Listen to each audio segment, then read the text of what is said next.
السلام علیکم ورحمۃ اللہ وبرکاتہ۔ محترم احباب و اخوات، امید کہ آپ سب خیر و عافیت سے ہوں گے۔ اللہ تعالیٰ آپ سب کو شاداں و فرحاں رکھے۔ آئیے آج ہم ذکر کریں گے دعائے خیر مجسم سرور کونین سید الانبیاء امام المتقین والابرار شافی محشر ساقی کوثر جناب محمد الرسول اللہ صلی اللہ علیہ وسلم اور آپ کے دشمنوں کے متعلق دعا اور اشقہائے رسول صلی اللہ علیہ وسلم، آپ کی رحم دلی، آپ کی شفقت، آپ کی مرحوت، آپ کی ہمدردی، آپ کی رواداری کی کوئی مثال نہیں، کیونکہ آپ کو اللہ تعالیٰ نے سب سے اونچے مقام پر فائز فرما دیا ہے۔ آپ کے بعد آپ جیسا نہ کوئی آئے گا، نہ ابتدائی آفرینش سے آج تک کوئی آیا ہے۔ عزیزان گرامی، آئیے ہم دیکھیں گے دشمنوں کے حق میں آپ کی دعا کا طریقہ کار، طرز عمل، طرز انداز، اور آپ کے مبارک آنکھوں سے لڑکتے ہوئے موتیوں کے مانند اشقہائے رسول صلی اللہ علیہ وسلم۔ یوں تو دشمنوں کے حق میں بد دعا کرنا انسان کی فطری عادت ہوتی ہے۔ اگر کسی کی کسی سے نوک جھونک ہو جائے، کوئی چھوٹی سی بات ہو جائے، اختلاف ہو جائے، اونچ نیچ ہو جائے، تو گالی گلوچ کے انبار اور مار پیٹ، آپس میں ایک دوسرے کو کوسنا، احسان جتانا، گڑے ہوئے مردوں تک کو اکھاڑنا شروع کر دیتے ہیں۔ لیکن پیغمبروں کا مرتبہ عام انسانی سطح سے بدرجہ بلند ہوتا ہے۔ جو لوگ ان کو گالیاں دیتے ہیں وہ ان کے حق میں دعائے خیر کرتے ہیں، اور جو ان کے تشنہ خون ہوتے ہیں وہ ان سے محبت کرتے ہیں۔ ہجرت سے پہلے مکہ میں مسلمانوں پر اور خود ذات رسالت مآب صلی اللہ علیہ وسلم پر جو پہم مظالم ہو رہے تھے، اس داستان کو دہرانے کے لیے بھی سنگ دلی درکار ہے۔ اسی زمانے میں سیدنا حضرت خباب بن ارت رضی اللہ تعالی عنہ، جن کے مسلمان ہونے کی خبر پاتے ہی کفار کی برق عتاب ان کے آستانہ عافیت پر کودنے لگی اور ان کے لرزہ خیز بہیمانہ مظالم سے انسانیت و شرافت سر پیٹنے لگی۔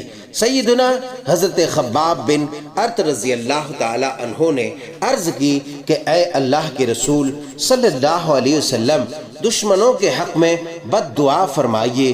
یہ فریاد سنتے ہی چہرے پر انوار جناب محمد رسول اللہ صلی اللہ علیہ وسلم سرخ ہو گیا اور فرمایا، تم سے پہلے گزشتہ زمانے میں ایسے لوگ ہوئے ہیں جن کو لوہے کی کنگھیوں سے نوچ ڈالا گیا کہ ہڈیوں اور پٹھوں کے سوا کچھ نہ بچا۔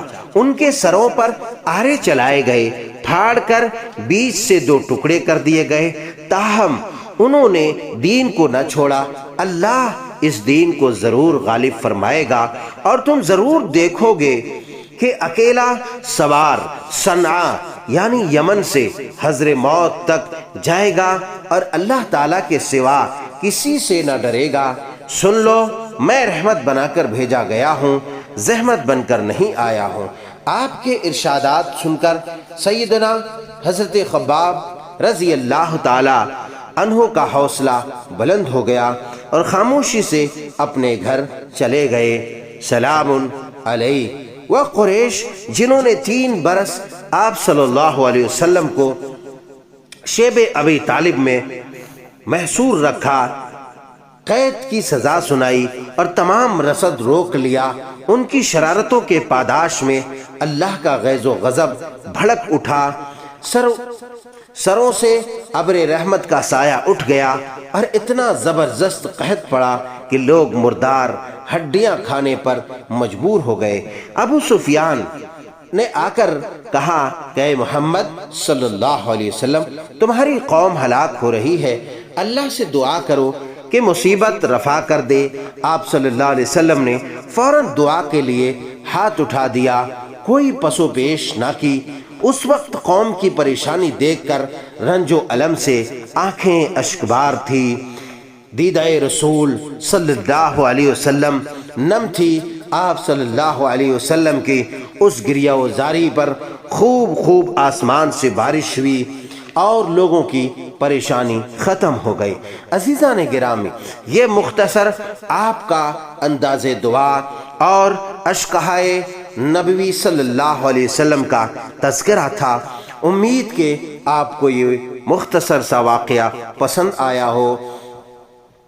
اگر آپ کو پسند آیا ہو، آپ کے دل کو چھو لیا ہو، تو پھر آپ اسے زیادہ سے زیادہ شیئر کریں تاکہ دوسرے احباب و اخوات اور بچے بھی محظوظ ہوں اور سرور کونین صلی اللہ علیہ وسلم کی سیرت طیبہ کو جان سکیں اور آپسی اپنی ذات کے لیے چھوٹی چھوٹی بات میں اپنے بھائیوں کے، اپنے بہنوں کے خون کے پیاسے، ان کے عزت کے ڈاکو نہ بن جائے۔ اللہ ہم سب کا حامی و ناصر ہو، ہم سب کی حفاظت فرمائے، آمین۔ والسلام علیکم ورحمۃ اللہ وبرکاتہ۔